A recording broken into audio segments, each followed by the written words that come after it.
ناصر تاغړیم چې په اسمار ولسوالۍ کې موقعیت لري او د سردار محمد داود خان د واکمنۍ پر مهال یې سروې شوې وه او سانکۍ چې وه دا د فرش دواړه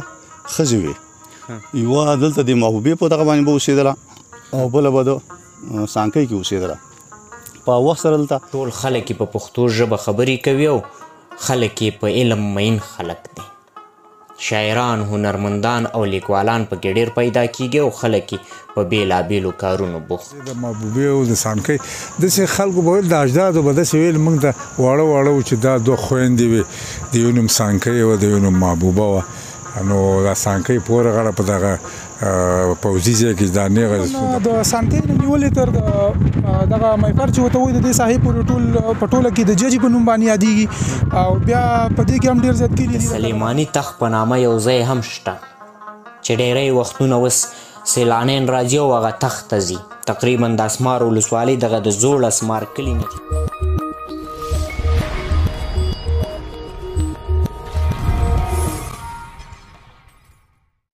لیدونکو ستړي مه شئ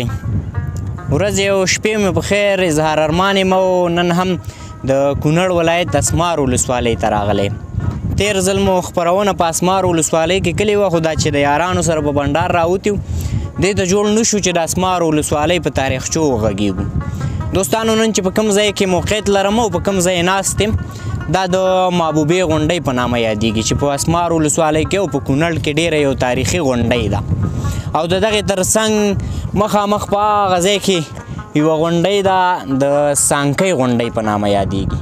نن راغلی یم اسمار ولسوالۍ ته چې اسمار ولسوالۍ د کونړ ولسوالۍ په یو ښایستونو کې یوه ولسوالي ده چې ډېری چکرین سیلانیان ورته د مختلف قسمه ولایتونو نه راځي او همدغه راز ډېره یو تاریخي او لرغونې ولسوالي ده دا چې د محبوبې خورا قصې شوي دي او د سانکۍ خورا ډېرې قصې موږ له مشرانو اورېدلي دي نن مې وغوښتل چې راشم دلته او د دغه محبوبې هغه ټوله تاریخچه د اسمار کلي او د اسمار ولسوالۍ له مشرانو بیان کړم او له تاسې سره یې شریکه کړم دا چې په محبوبه کې څه قصې تېرې شوې وې پخوا او ډېر یو لرغونی تاریخ لري ویل کېږي چې دلته ډېری پیریان هم دي او دغه اسمار مخامخ دغه کلی چې معلومیږي دا د زوړ اسمار کلي په نامه دی دغه سیمه د زوړ اسمار سیمه ده نو د دغه کلي خلک ډېری وختونو کې زړه نښه کوي چې ځان ته یا تنا دلته راشي ځکه ویل کېږي چې دلته ډېر خطر موجود دی نو نن موږ راغلي یو او د اسمار ولسوالۍ کې به د ځینې مشرانو سره هم غږېږو په دغې تاریخچه باندې نو تاسې زموږ ملتیا وکړئ اسمار ولسوالۍ د کونړ ولایت له ولسوالیو څخه ګڼل کیږي او نوموړې ولسوالۍ هم د اسداباد ختیځ ته پرته ده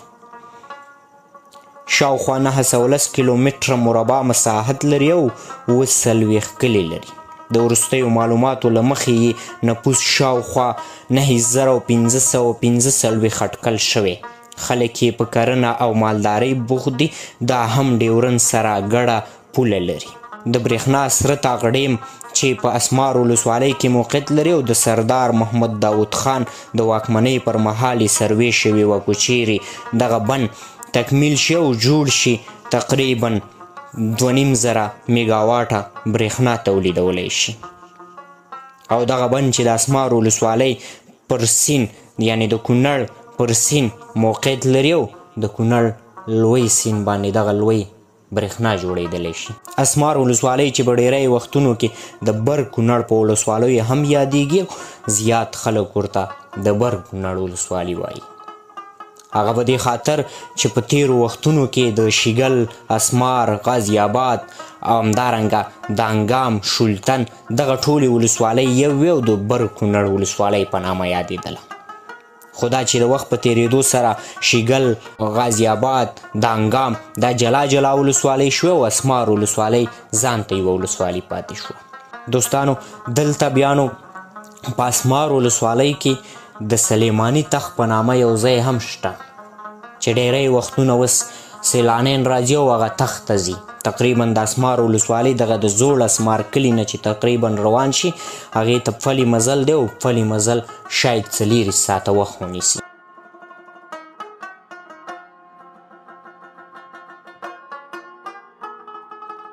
درنو لیدونکو اوس نو د محبوبې غونډۍ څه جزئیات خو ما درکړل او انجینر امین چې مونږ خورا زحمتونه ورکو او همیشه چې اسمار ته راځو نو زمونږ داسې یو میلمستی او قدر او عزت کوي چې له مونږه ځان ورک وي. واقع چې انجینر صاحب یو میلمه دوسته او میلمه فعاله سړی دی. انجینر صاحب ستړي مه شئ. ژوندي اوسئ، هر کله راشئ وروره. تاسو ته او بیدارزي صاحب ته په ټوله کې ټولو لیدونکو ته سلام او احترام. بخیر راغلی، تاسو هم ستړي مه شئ. انجینر صاحب ډېره مننه، کور مو ودان. راځو تاسې به راسره د اسمار ولسوالۍ دغه د کلو نومونه او دغه بعضې نږدې سیمې چې کوم له دې ځایه ښکاري د دغې نومونه او بعضې تاریخي اثارو خبرې اترې به راسره وکړئ. نو څه چې زموږ یاد و ولې نه حتما له تاسو جار دي. دا چې محبوبې غونډۍ واقعا چې ډېر مشهوره ده په اسمار کې. زموږ مشران خصوصا د کلي هغه څوک چې عمرونه زیات دي د هغوی نه موږ ډېرې قصې اورېدلې دي او حقیقت هم دا دی چې محبوبې غونډۍ او په څنګ کې ورسره سانکۍ ډېر مشهورې ساحې دي او ښه موقعیت هم لري. دا اوس هم تاسو ګورئ اوړی جمع دلته موسم بیخي همدغسې لکه دا اوس چې دی او دغه شمال هم لګېږي او ډېر ښه موقعیت دی. کله چې زموږ ملګري راځي د نندارۍ دپاره او بیا د اسمار د ښایست د ننداره کولو دپاره هم موږ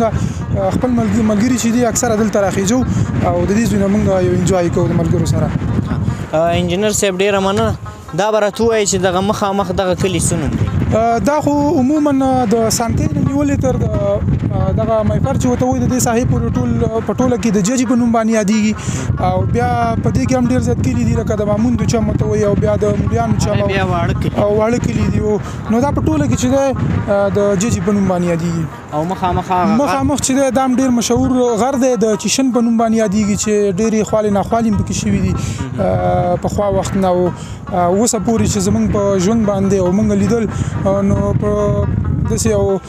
انټرټینمنټ باندې به هم زه ویم چې د دې ساحې نه موږ ډېر په عذاب وو ځکه چې کله حالات خراب وو نو د دې ساحې نه به ډېر ګولۍ راولیدلې کلي باندې به لګېدې ججي باندې به لګېدې ډېر خورا ډېر زیات ماشومان او ډېر کلیوال هم زخمیان کړي وو ځینې شهیدان کړي وو. نو واقعیت دی چې دا نوم یې هم ډېر خطري دی چیشن ورته وایي او ډېر مشهور ځای دی. او را به شو زوړ اسمار ته. زوړ اسمار خو موږ لیدونکو ته معرفي کو خو د هغې تر څنګ دغه نورې سیمې چې دي او دغه غټ سیند تر څنګ چې دي. په اسمار ولسوالۍ کې زما په نظر ډېر کلي شتون لري او د هغې نه ډېر مشهور کلي چې دي د هغه مرکزي کلي به خصوصا زوړ اسمار چې دی دا د اسمار ولسوالۍ مرکزي کلی دی. د هغې نه وروسته پاس چې دی دغه ته بانډو وایي چې په دې کې هم یو دغه د ساتیرۍ دپاره یو ځای د انګور باغ ورته وایي. که تاسو وینئ دغه مخامخ دا ډېرې ونې چې ښکاري واقعا چې دغه انګور باغ دی ډېر میلمه فعال او میلمه دوسته خلک هم دغلته اوسېږي ډېر ښه خلک دی. د هغې نه خوا چې واوړو بیا دغه ته لنډی سیور وایي چې هغه هم د سیورو ډاک د بانډو په نوم یادېږي او دا ورپسې چې دی بیا سیورو ډاک دی او دغه مخامخ چې ښکاري اوس نوی جوړ شوی دی شهیدانو جومات په نامه باندې چې دا به د بیخي لنډو ورځو کې جوړ شوی دی. دې غاړې کې بیا راشو دغه د فرش پوسته په فرش ساحه ورته وایي دغه نه پورته بیا فرش او سیند غاړې دا لاندې چې دا د ګودامدار کڅۍ په نوم باندې یادېږي چې ډېر مشهور ځای دی. د سیل لپاره هم ډېر ښه ځای دی. اکثره سیلالیان راځي دغلته خپل بنډارې کوي دغه سیند په غاړه باندې ناست وي په دې شوو کې دغلته دغه پلوڅي دي نو ډېر ښه سوری هم لري. موږ خپل هم اکثره چې ملګري راشي هلته هم کله کله ځو. د هغې نه پورته چې دی بیا د فرش پوستې نه خوا بیا د نصرالدین بانډه ده چې هلته هم ډېر خلک اوسېږي ډېر کورونه دي. بیا د هغې نه پورته چې دی نو تخت سلیمان ورته وایي. مخکې هم یو ورور یادونه وکړه د هغې نه تخت سلیمان چې ډېر مشهور ځای دی او ډېرې قصې کېږي چې اوس هغه قصو وخت نه دی چې موږ ټولې په راغونډې کړو په خپرونه کې. نو انشاءالله چې وخت تاسو سره و بیا به په هغې باندې بیا خبرې وکړو. نو دغه د اسمار موقعیت دی دې طرف ته بیا ډېر مشهور ځای شته دی چې مایپر تنګیا ورته وایي. دلته هم ډېر ښکلی ځای دی ډېر ښه ساحې دي. دانګام ولسوالۍ هم دغې خواته ده. هو دانګام ولسوالۍ چې ده دې طرف ته ده او ډېر زیات سیلانیان چې دلته راځي او ډېر فوکس کوي نو سیلانیان اکثره دې طرف ته ځي او دا ساحې ډېرې زیاتې خوښوي. انجینر صاحب ډېره مننه. خوشحاله شئ. کور مو ودان سلامت اوسئ. ډېره مننه. درنو لیدونکو څرنګه چې مې مخکې یادونه وکړله چې د محبوبې او د سانکۍ غونډۍ خورا لوی تاریخ لري. د اسمار ولسوالۍ یو سپین ږیری را سره په دغه هکله داسې وایي. دا د مشرانو د خولې نه د اورېدو قصه ده چې دا محبوبه او سانکۍ چې وه دا د دې فرش دواړه ښځې وې. یوه دلته د محبوبې په دغه باندې به اوسېدله او بله به د سانکۍ کې اوسېدله. په وخت سره دلته ټالونه او پلونه نه خو ټالونو په واسطه باندې به د فرش چې و نو یو شپه مثلا محبوبه کې وه بله بیا په فرش دغه کې وه سانکۍ کې وه داسې تاریخ یې موږ ته چې معلومات یې د مشرانو د خولې نه نو دلته نور هم داسې تاریخي ځایونه په اسمار ولسوالۍ کې شته دی چې د هغې د جملې نه لکه د ماپیرګل بابا زیارت دا نږدې زیارت چې تاسو وینئ دا د ماپیرګل بابا زیارت په نوم باندې یادېږي بل زیارت چې دی هغه د سلطان بابا په نوم باندې یادېږي خو دلته مشهور ځایونه دغه سانکۍ او محبوبه دي چې د دې همدغه تاریخ نور اوږد تاریخ یې موږ ته هم معلومات نشته دی صرف د مشرانو د خولې نه همدغه اورېدلي دي چې دا د فرش د پخوا کافرو د فرش په نوم باندې او د هغې دلته دوه ښځې وي چې یو په محبوبه کې اوسېده او یو په سانکۍ کې اوسېدله بیا به دې نو ټالونه ځوړ وو د پړو په واسطه باندې به یو بل ځای ته تګ راتګ کوو کله چې بیا د دېو ترمنځ د دواړو ښځو او د دې سړي ترمنځ بې اتفاقي او یا کوم خفګان رامنځته شو نو هماغه رسۍ ویواله دا فرش چې و دا همدلته سیند ته ولوېده او د هغې نه ایسته مړ شو نو دا به د تېرو مشرانو د خولې نه خبره ده داسې دقیقه موږ ته هم په دې رابطه باندې موږ پوره معلومات نور نه لرو دا خورا لوی تاریخ لري ډېر اوږد او ډېر پخوانی دی همداسې ده دا ډېر اوږد تاریخ لري چې حتی په زرونو کلونو تاریخ لري داسې نږدې تاریخ نه لري ځکه چې دلته په افغانستان کې تقریبا 15,000 کلن تاریخ د افغانستان دی او د دې نه دا پخوانی دی نو ډېر اوږد تاریخ لري او ډېر سیلانیان هم ورته راځي دلته دا چې د سانکۍ چې وه دا مخکې ډېر جګ اوچت برج یې لاره خو دلته امریکایان چې کله اشغال یې وکړو د افغانستان او دلته امریکایان اوسېده هغوی د دې نه ډېر سخت نه پوهېږم چې ویرېدله او که یا زموږ تاریخي ځایونه دغه کول د منځه وړل چې هغې د منځه وړی تاسې وینئ چې اوس نیمګړی پاتې دی حاجي صاحب محترم دا خورا تاریخي ځای دی دې ته د حکومتي چارواکو پاملرنه شته یا نه دا چې افغانستان جنګ ځپلی هیواد دی او د دې اقتصاد هم دومره دغه نه دی غښتلی نه دی نو دلته هېڅ قسم پاملرنه دلته نه ده شوې یو تاریخي ځای هم دلته زموږ د کونړ په ولایت کې دا خو لا ولسوالي ده د ولایت په سطحه باندې هم داسې تاریخي ځایونو ته پاملرنه نه ده شوې زموږ د حکومت نه او ستاسې نه دا غوښتنه ده چې د حکومت غوږونو ته دا خبره ورسوئ او د حکومت نه هم دا غوښتنه ده چې دې تاریخي ځایونو ته پاملرنه وکړي تر څو د نورو ولایتونو سیلانیان هم دلته راشي په دې هکله راته د کونړ ولایت تکړه ژورنالست او لیکوال شیرزمان صادق داسې وایي ستاسې پوښتنه ما نه وکړه چې د محبوبې او د سانکۍ داسې خلکو به ویل د اجدادو به داسې ویل موږ ته واړه واړه وو چې دا دوه خویندې وې د یو نوم سانکۍ وه د یو نوم محبوبه وه نو دا سانکۍ پورې غاړه په دغه پوځي ځای کې دا نیغه د کوڅوکه ده دغه کې دې ته سانکۍ وایي او دا دې خواته چې ده دې ته محبوبه وایي د کلي په سر باندې محبوبه ده دا پخوانۍ خبرې دي بله خبره دا وه چې دغه د برطانوي هند په انحصار کې یا د هغه په زمامدارۍ کې یا د هغه په امپراتورۍ کې وایي چې دلته دغه څوک ترې مړ شو وایي چې دا چېرته مړ شو دا د اسمار تاریخي دی خلک داسې وایي چې وایي هغې وایي چې لکه هغې مارګ یا مرګ ته وایي که نه نو وایي دغه ویل چې دا رانه ویل چې په اسمار کې مارګ نو دغه نه اسمار مارګ دغه اسمار شو یا څوک داسې یو بله خبره کوي خو خلک ذهن نه مني ځکه دوه شیونه درې شیونه په ژوند کې د انسان سره ملګري دي چې موږ او تاسې باید ښه وګو په مجازي قوانینو کې د دولت یو قانون لاندې ژوند وکړو او په اسلامي قوانینو کې هغه څه دی د قرآن دی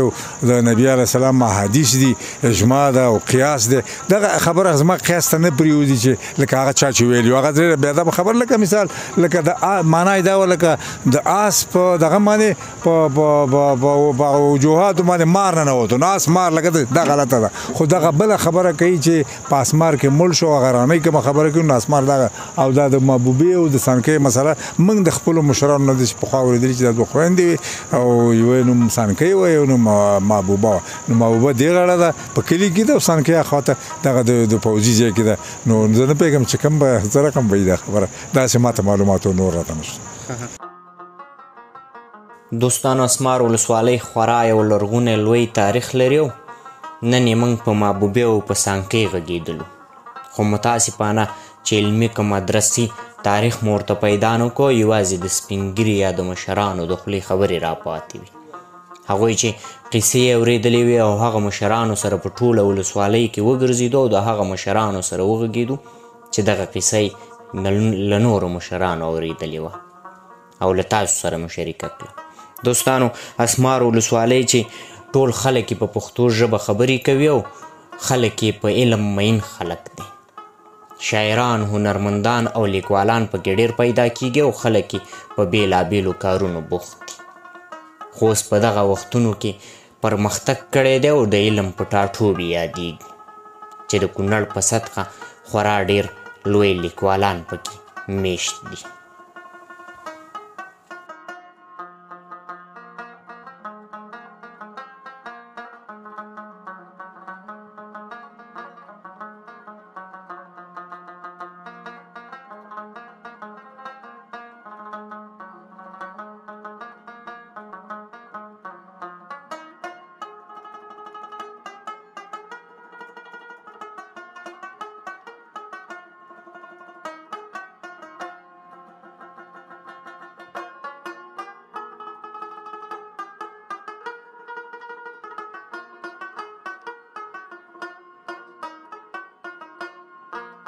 قدرمنو دوستانو، د اسمار ولسوالۍ او د محبوبې او د سانکۍ غونډۍ تاریخي قصې تاسې واورېدې چې د اسمار ولسوالۍ د کلي د مشرانو سره مو وکړي او همدغه رنګه راغلو دلته د اسمار ولسوالۍ دغه د سیمې ښکلې منظرې تاسو وکتلې او په دغه بېلابېلو موضوعاتو د کلي د مشرانو سره وغږېدلو. خدای دې وکړي چې دا خپرونه ستاسې د خوښۍ وړ ګرځېدلې وي. تر بیا چې زه اظهار ارمان ستاسې په درانه چوپړ کې د خپل کیمرمین اکرام الله بیدارزي سره حاضرېږم. تر هغې مو په پاک څښتن تعالی سپارم د یو سوکاله او آباد افغانستان په هیله. خدای فامان.